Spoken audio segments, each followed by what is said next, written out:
ورفعنا لك ذکرک۔ ہر سمت مچلتی کرنوں نے افسوس شبِ غم توڑ دیا، اب جاگ اٹھے ہیں دیوانے، دنیا کو جگا کر دم لیں گے۔ یہ بات عیاں ہے دنیا پر کہ ہم پھول بھی ہیں تلوار بھی ہیں، یہ بات عیاں ہے دنیا پر کہ ہم پھول بھی ہیں تلوار بھی ہیں، بزم جہاں مہکائیں گے یا خون نہا کر دم لیں گے۔ سوچا تھا انجام کچھ بھی ہو ہر حال میں اپنا حق لیں گے، سوچا تھا انجام کچھ بھی ہو ہر حال میں اپنا حق لیں گے، عزت سے جیے تو جی لیں گے یا جام شہادت پی لیں گے۔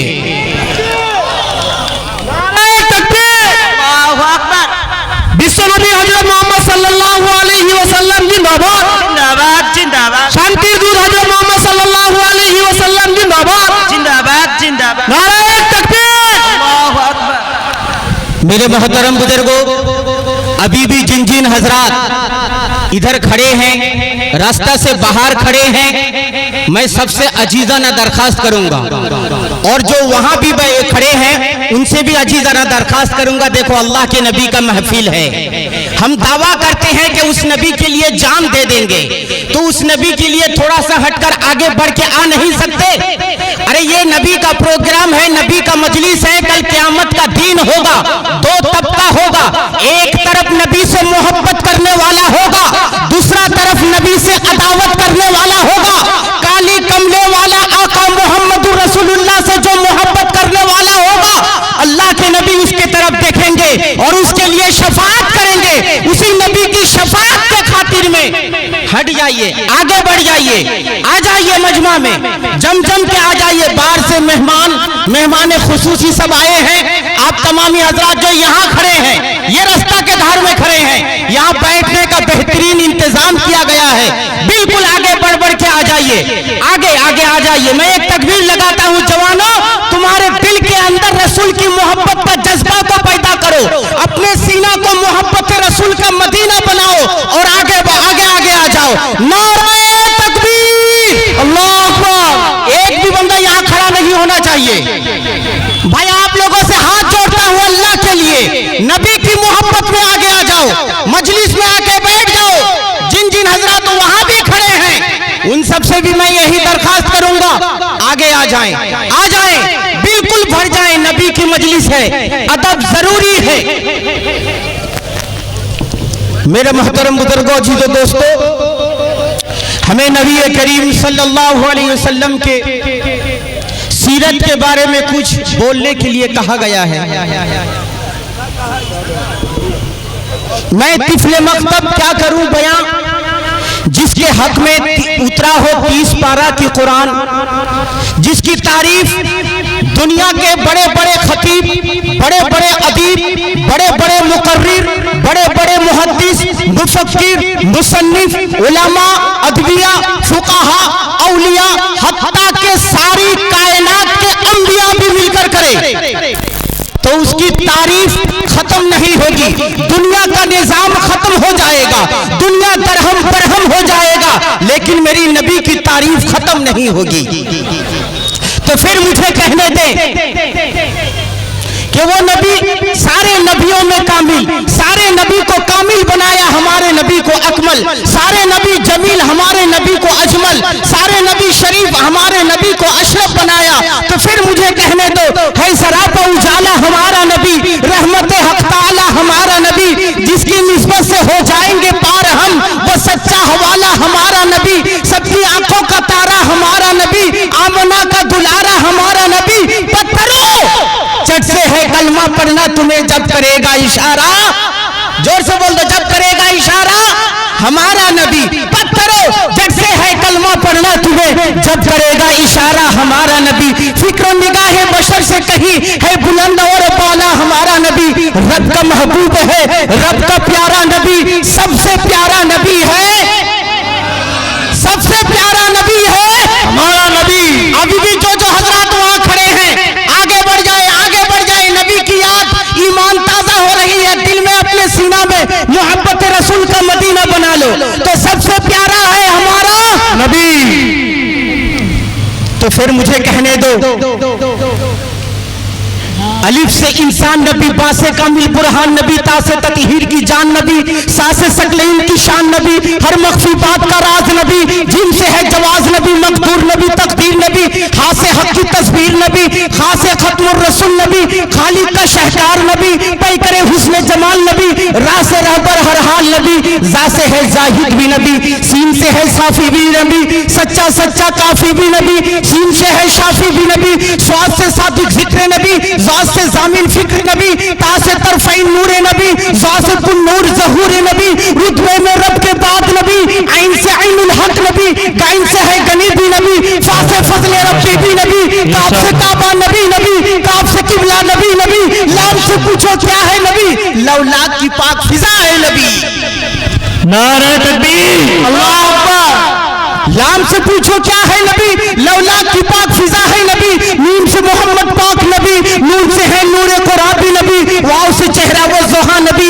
یا سے ید اللہ اصحاب نبی، ایمان نبی، ایقان نبی، سلطان نبی، میری جان نبی، ماشاءاللہ، سبحان اللہ، ایمان نبی، ایقان نبی، سلطان نبی، میری جان نبی، کونین نبی کے قدموں میں، دارین نبی کے قدموں میں، ستین نبی کے قدموں میں، ثقلین نبی کے قدموں میں، توقیر نبی کے قدموں میں، شبیر نبی کے قدموں میں، ہر پیر نبی کے قدموں میں، نعرہ تکبیر، نعرہ تکبیر، عزت بھی نبی کے قدموں میں، عظمت بھی نبی کے قدموں میں، شوکت بھی نبی کے قدموں میں، حشمت بھی نبی کے قدموں میں، تاروں میں نبی، یاروں میں نبی، چاروں میں نبی، قرآن تیرے پاروں میں نبی، ہر مومن کے ناروں میں نبی،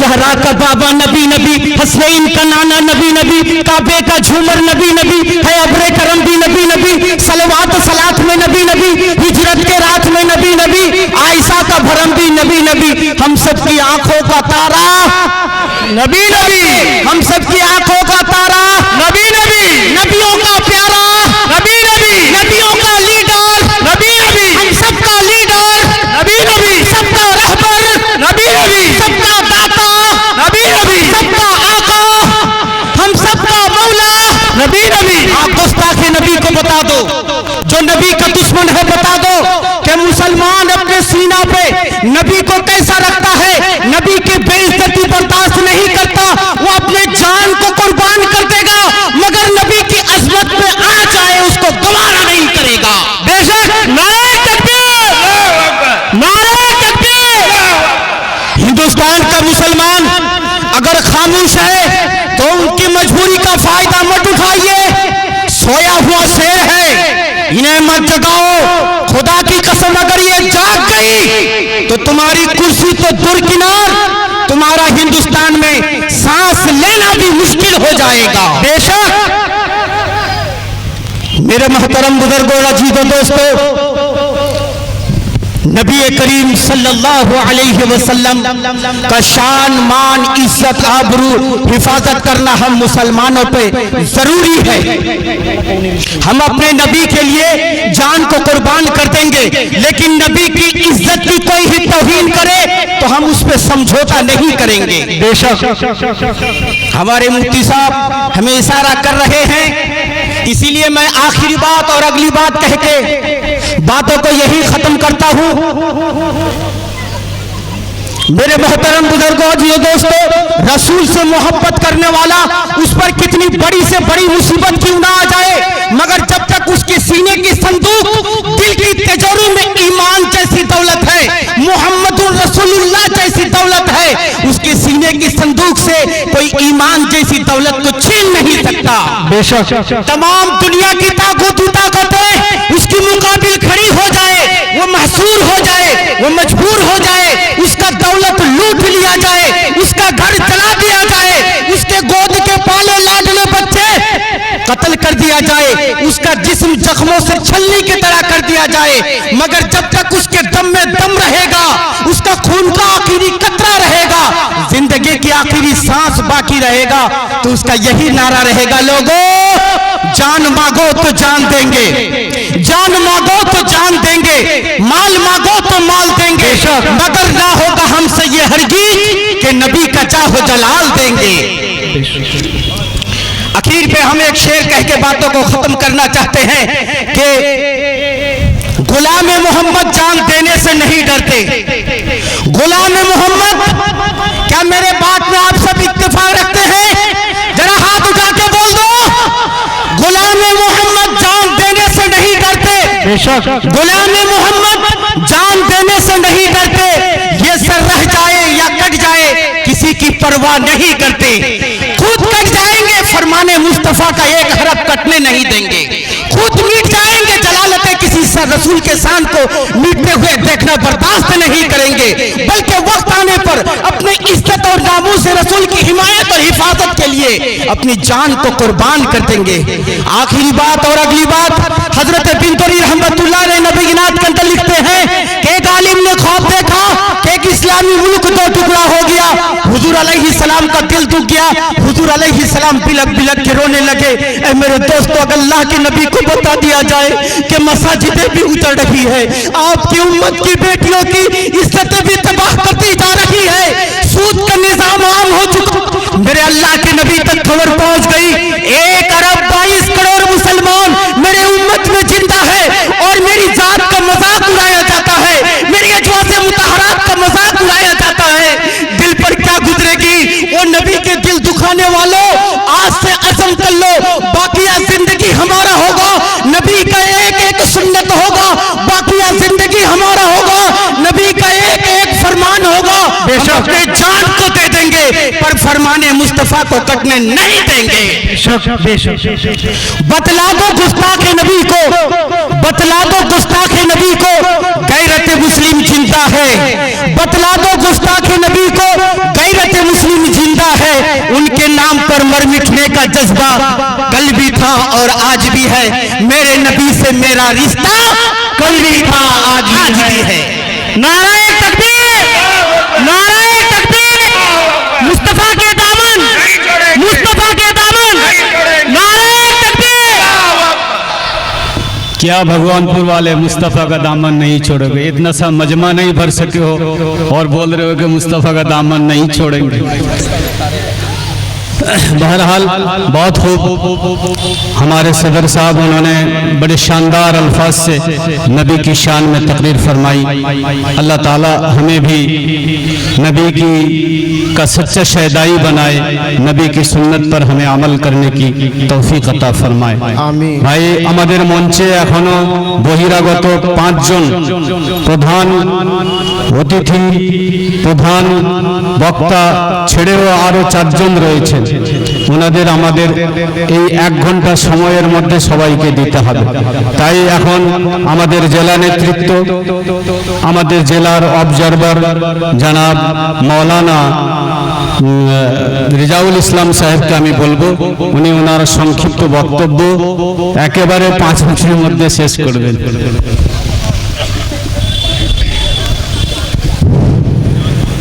अस्सलामु अलैकुम। अल्हम्दुलिल्लाह, अल्हम्दुलिल्लाह नहमदुहु व नसल्ली अला रसूलिहिल करीम, अम्मा बाद। बिस्मिल्लाहिर रहमानिर रहीम। इन्नका लअला खुलुकिन अजीम। सदकाल्लाहुल अजीम। भाई सकल, একটু খারাপ লাগছে, মাঝে মাঝে আমরা দাঁড়িয়ে রয়েছি পাশাপাশি, এত করে মুফতি সাহেব হযরতরা সব বলছেন, আমরা যেখানে আজ উপস্থিত হয়েছি এটা একটা অভিপ্রেমের পরিচয়। তো একটু ভালো হয় যে এসে বসে গেলে অল্প সময়, তো আর 1 ঘন্টা মতো, এতটুকুনি বলবো, আর কিছু না। যে একটু বসে বসে গুছিয়ে গুছিয়ে বসাটাও, জমে জমে বসাটাও সুন্নত। এটা সুন্নত আদায় করলে হাদিস পাকের মধ্যে এসেছে সব শহীদের সব মিলে যাবে ইনশাআল্লাহ। তো একটু আর একটু বলবো, আপনারা আসুন, একটু সামনে দিয়ে বসে বসে বসুন। ভাই সকল, অনেক বক্তা রয়েছে মঞ্চে, উপবিষ্ট ওলামাগণ ও বহিরাগত মেহমান, সবাইকে আমার শ্রদ্ধা সালাম প্রীতি জানিয়ে সংক্ষিপ্ত 2 কথা বলছি। আজকের একটা চিন্তার বিষয় আমাদের সামনে উপস্থিত হয়েছে যে এই দেশ কি করে চলতে পারে। যেদিনকার এই দেশ স্বাধীনতার পরে দেশ পরিচালকরা ওলামাদের কাছে নতজানু হয়ে বলেছিল দেশ কিভাবে চালাবো, আপনারা পরামর্শ দিন। শাইখুল ইসলাম হুসাইন আহমদ মাদানী রাহমাতুল্লাহ আলাইহি গাছের তলায় বুখারী শরীফের দেশ দিচ্ছেন। দেশের প্রধানমন্ত্রী জওহরলাল নেহরু এসে হাত জোড় করে নত জানু হয়ে বলছে আমরা দেশ কিভাবে চালাবো, এ দেশ চালাবার জন্য পরামর্শ আমাদেরকে দিন, যুক্তি দিন আপনি। ভাইরা আমার, আজকে যারা ইংরেজের দালালি করে যাতে দেশ স্বাধীন না হোক এই চেয়েছিল যে দল ভারতীয় জনতা পার্টি ইংরেজের পক্ষে ছিল, আজকে সেই ইংরেজ ছেড়ে যাবে ছলচাতুরিগুলো পূরণ করার জন্য ভারতবর্ষের মাটিতে সম্প্রদায় দাঙ্গা হাঙ্গামা শুরু করেছে। আমরা জানি সন্ত্রাস কাকে বলে, জিহাদ কাকে বলে, ওলামারা বলবে তার সঠিক সিদ্ধান্ত। অন্যায়মূলক আক্রমণ করার নাম হচ্ছে সন্ত্রাস, আর অন্যায়ের প্রতিরোধ করার নাম হচ্ছে জিহাদ।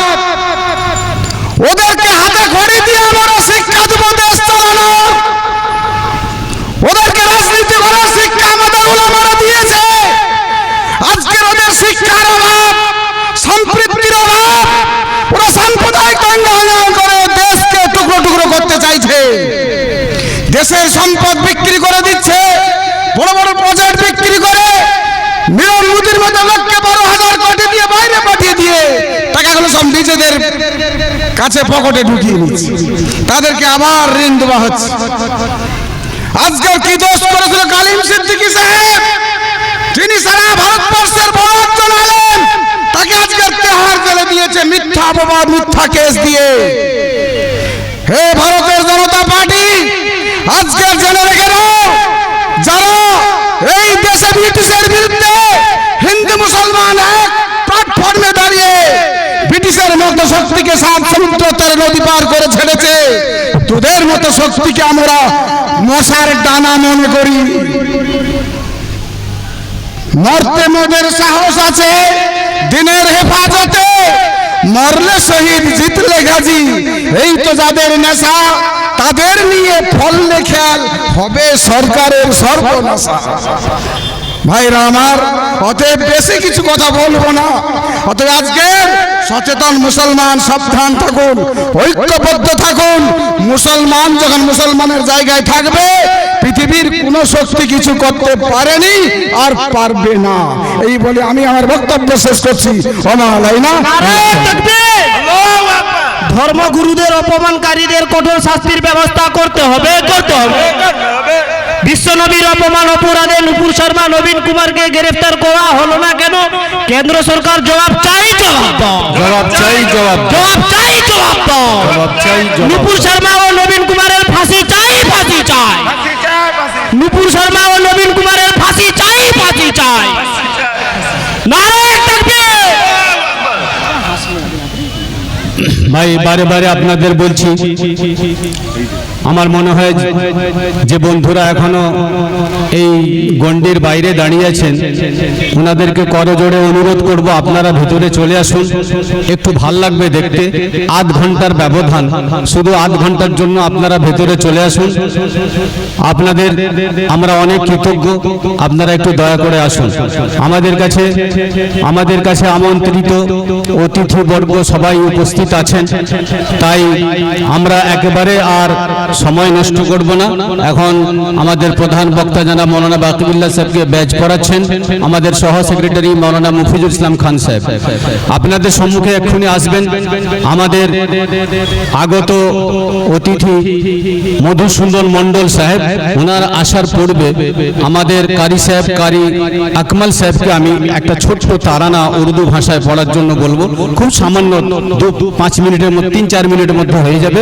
তারপরে আপনাদের সম্মুখে আসবেন মধুসূদন মণ্ডল, বিশেষ সমাজসেবী, ইনশাআল্লাহ উনি আপনাদের সম্মুখে কিছু গুরুত্বপূর্ণ তথ্য তুলে ধরবেন।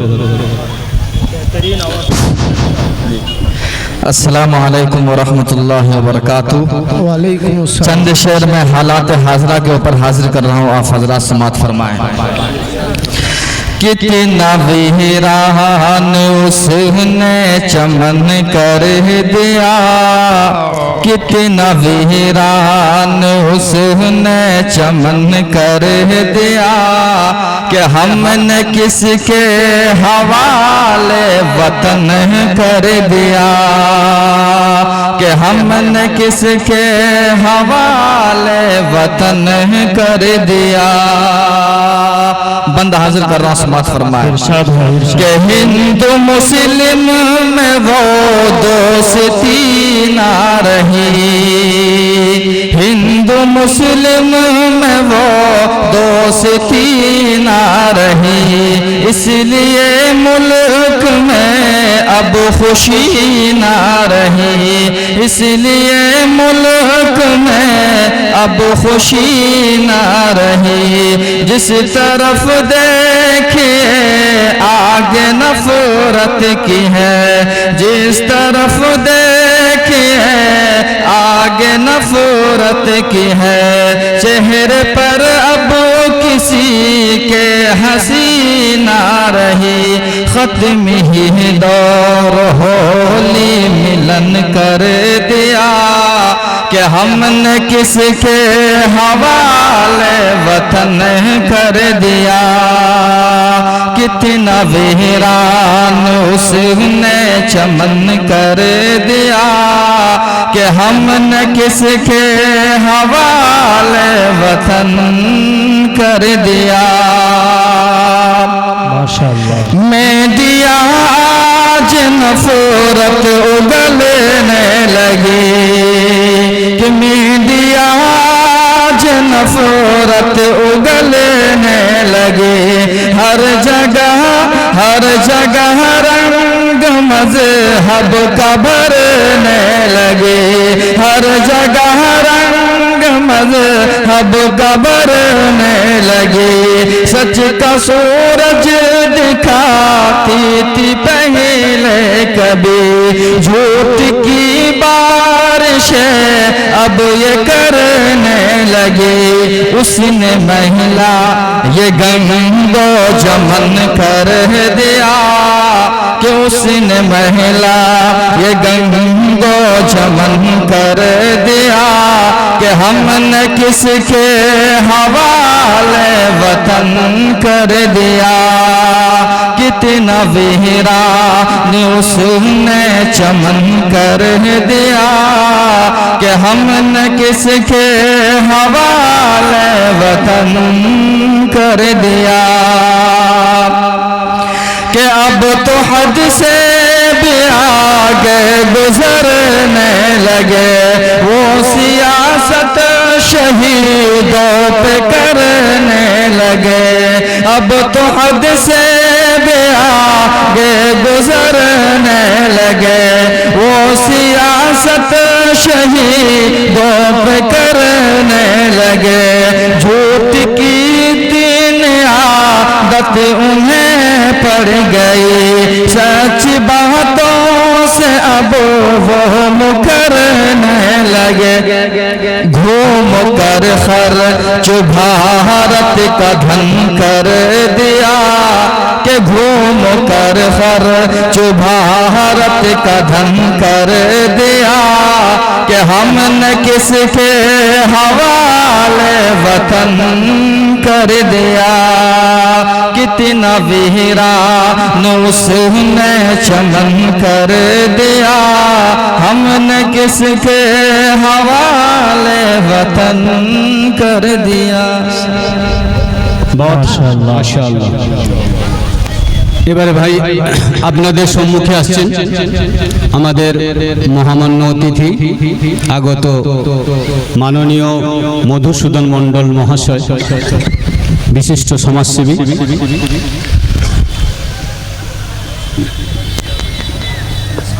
নমস্কার, সালাম। তিনটে শব্দ এখানে পেলাম এই প্রতিবাদ সভাতে। আমি আপনাদের কাছে প্রথম ক্ষমা চেয়ে নিচ্ছি, আমার চেয়ারে বসা আর আমার থেকে যারা বয়োজ্যেষ্ঠ তারা নিচে বসে আছে তার জন্য। তিনটি শব্দ এখানে এসছে যে আমরা তৃতীয় শ্রেণীর নাগরিক। এখানে অনেকেই আছেন যাদের নাম আমি চিনি না। আমি 3 বছর ধরে নন্দীগ্রামে ছিলাম, সেখানে একটা শব্দ এসেছিল বহিরাগত। সরকারের পতন হয়ে গেছে, আপনারা জানেন। আগের সরকার বুদ্ধদেব বাবু ঘুমোতে পারতেন না। আজকে এসেছি আপনাদের পাশে। আমি বহিরাগত নয়, দুর্গাচকে আমার বাড়ি, সিপিটি মার্কেটই আমার বাড়ি। আমার ভিতরে কি আছে বাইরে কি আছে আমি জানি না। এখনো পর্যন্ত নিজেকে মানুষ হয়েছি বলে এটাও ঘোষণা করতে পারি না। আমার একটা গান দিয়ে আমি ছোট কথা বলবো। ইকবাল সাহেবের লেখা, ওটি উর্দু কবিতা থেকে গান করা হয়েছিল। এই গানের সুর বহুবার পাল্টেছে। যখন সুভাষ বসু আজাদ হিন্দ বাহিনী এই গানটিকে অন্যরকম সুরে করা হয়েছিল, আবার আমরা এই গানটিকে অন্যরকম সুরে দেখেছি। সেই সুরটাকে নিয়েছি নতুন প্রেম ধামানজি যখন সুরটি করে। আর আমার এই লেখাটি এই ইসলামের উপর আঘাত আমি সহ্য করতে পারিনি। আমি অনেক এই প্রোগ্রামে গেছি, করেওছি, এখনো যাব যদি আমার শরীর ভালো থাকে। সারা পৃথিবীর সেরা আমাদের ভারত ভূমি তুমি, সারা পৃথিবীর সেরা আমাদের ভারত ভূমি তুমি, সারা পৃথিবীর সেরা। আমরা সম্প্রীতির পাখি, আমরা সম্প্রীতির পাখি, বৌদ্ধবাদ বাগান যে তুমি জননী, সারা পৃথিবীর সেরা আমাদের ভারত ভূমি তুমি, সারা পৃথিবীর সেরা।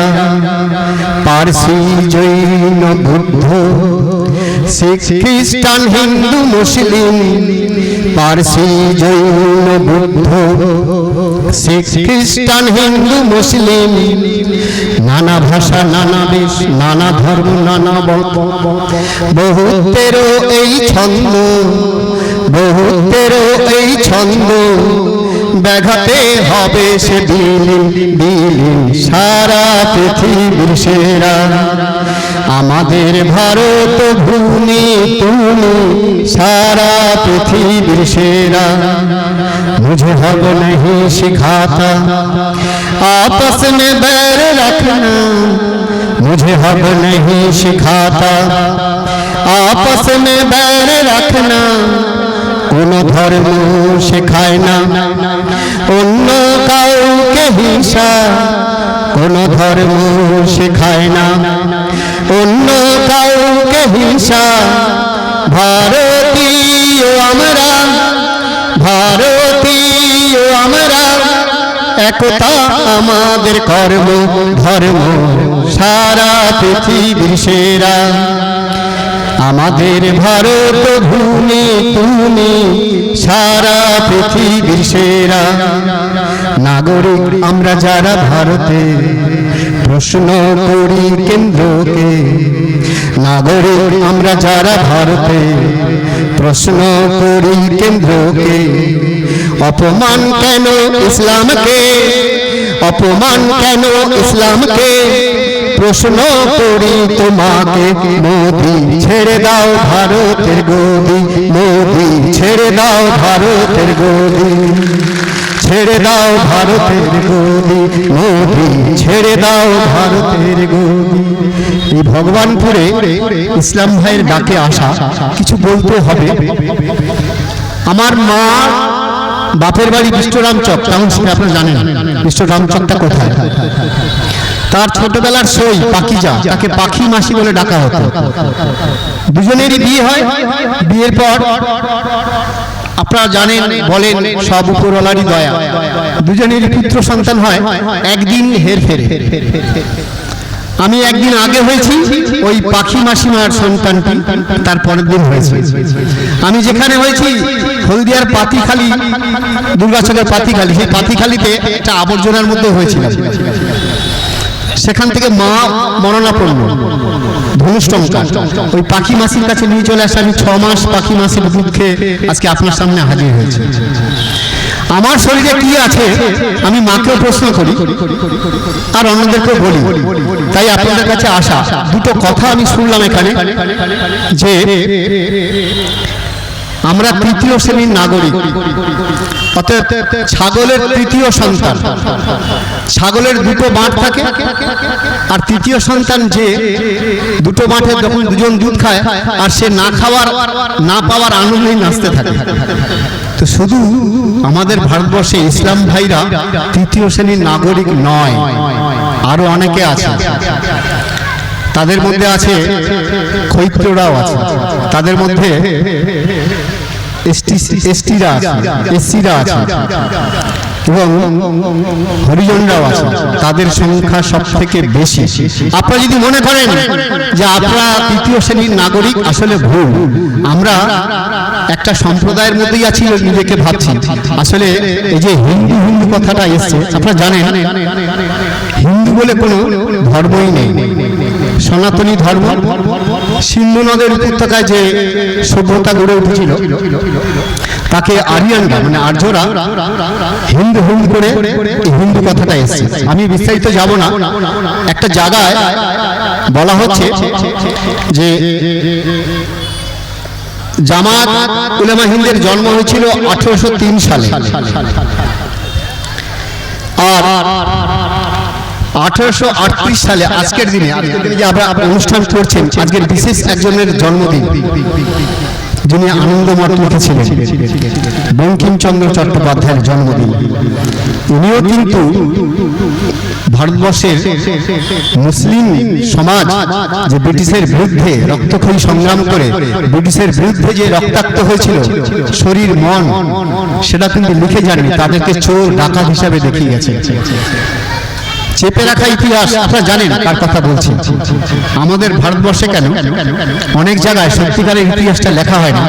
রবীন্দ্রনাথ এখানে বলেছেন আমরা নিশীথকালের ইতিহাস পড়েছি, পড়ে একটা ডিগ্রি নেওয়ার জন্য। সেখানে অনেক সমস্যা ছিল, অনেক সমাধান ছিল, সেগুলো না করে কোন রাজা কত বছর রাজত্ব করেছে, কোন বাদশার আমলে কত কি ঘটেছে, সেখানে জনসাধারণের কোনো ইতিহাস ছিল না। আর আপনারা জানেন মানবেন্দ্র রায়ের হাত ধরে 1920 সালে কমিউনিস্ট পার্টি তৈরি হয়। তার আগে ইসলাম লীগ তৈরি হয় 1906 সালে। তার এক বছর পরে হিন্দু মহাসভা হয়। এই হিন্দু মহাসভা উপচে পড়ে 1925 সালে আরএসএস জন্ম হয়। যে আরএসএসটাই বকলমে এখন বিজেপি চালাচ্ছে। এরা কি সত্যিকারের ভারতবর্ষের যে ঐশ্বর্য, ভারতবর্ষের যে তাৎপর্য মানে? আমার থেকে আপনারা বেশি করে জানেন। এই সরকার 8 বছরে যা যা করেছে, কালিমা লিপ্ত হবে, ইতিহাসের আস্থা করে ছড়ে ফেলবে। বাংলাদেশ একটি ছোট দেশ, তার জিডিপি ভারতবর্ষের থেকে অনেক বেশি। আপনারা জানেন করোনা কালে উনি কি বলেছিলেন? আপনারা জানেন সব থেকে বড় হত্যাকারী যদি হয় মোদিজি নিজে। সে গুজরাট থেকে বাবরি থেকে শুরু করে এই রিসেন্ট যে দাঙ্গাটা ঘটলো দিল্লিতে, এদেরকে যেভাবে পরিচালিত করা হয়, আমরা এখানে তৃতীয় শ্রেণীর নাগরিক বলছি, আমার সামনে সিভিক ভাইরা দাঁড়িয়ে আছে। সংবিধান মানে না, সে সরকার কেন ও সরকার কেন, সম কাজে অসম বেতন, প্রতিবাদ কোথায়? তাহলে তৃতীয় শ্রেণীর নাগরিক ওই সিভিক ভাইরা কি নয়? এখানে দেখা যাচ্ছে যে আমরা সংগঠিত হতে পারছি না। এখানে অনেকেই আছেন, কেউ সিপিএম এর মুসলিম ভাই, কেউ কংগ্রেসের মুসলিম ভাই, কেউ আবার শাসক দলের মুসলিম ভাই, কেউ আবার এখানে তো পশ্চিমবাংলাতে বিজেপির মুসলিমরাই প্রথম শহীদ হয়েছে বীরভূমে।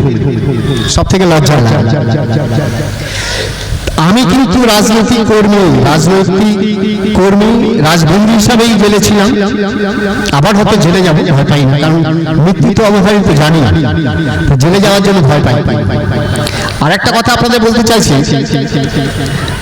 যে এই যে কমিউনিস্ট পার্টি তৈরি হয়েছিল মনমোহন রায়ের হাত ধরে 1920 সালে, তারা কিন্তু কিছু করতে পারলো না। কমিউনিস্ট পার্টির ধাঁচে আরএসএস তৈরি করলো 1925 সালে, তারা ভারতবর্ষের ক্ষমতায় চলে গেল। তাহলে কমিউনিস্ট পার্টিকে ঠিক ছিল? এখানে হচ্ছে সমস্যা যে আমরা ঐক্যবদ্ধ হব এই জন্যই যে কোনো ধর্মের উপরে আঘাত হলেই আমরা জোট বাঁধব, সেখানে আমরা বিভেদতা দেখব না। আজকে আপনারা ভাবছেন ইসলাম ধর্মের উপর আঘাত, হিন্দু ধর্মে আঘাত করেনি, খ্রিস্টান ধর্মে আঘাত করেনি, এই বিজেপি। একে আসলে চিন্তা ভুল করছে। আমাদের অনেক হিন্দু ভাইরা আছে বিজেপি বলে, আসলে তারা নিজেরা জানে না এই বিজেপি এলে 3% ব্রাহ্মণরা উপকার পাবে, বাদ বাকি সবাইকে তৃতীয় শ্রেণীর নাগরিক করবে। আর এখানে যারা বলেছেন বহিরাগত বলে, আসলে ওনারা শব্দটাকে ভালো করে ব্যবহার করতে পারেননি। বহিরাগত কারা, এটা নিয়ে একটা সমস্যা আছে। আমি যদি বহিরাগত হই, আপনার বাড়িতে যদি কেউ বার থেকে আসে, আমাদের ভারতবর্ষের কোনো স্টেট থেকে আসে, তাকে বহিরাগত বলবে। আসলে কিছু শব্দ চয়ন আছে যেগুলো না করলেই ভালো। আর বক্তব্য দীর্ঘায়িত করবো না, ভগবানপুরে ইসলাম ভাইদের প্রণাম সালাম জানি আমি বক্তব্য শেষ করছি। ধন্যবাদ।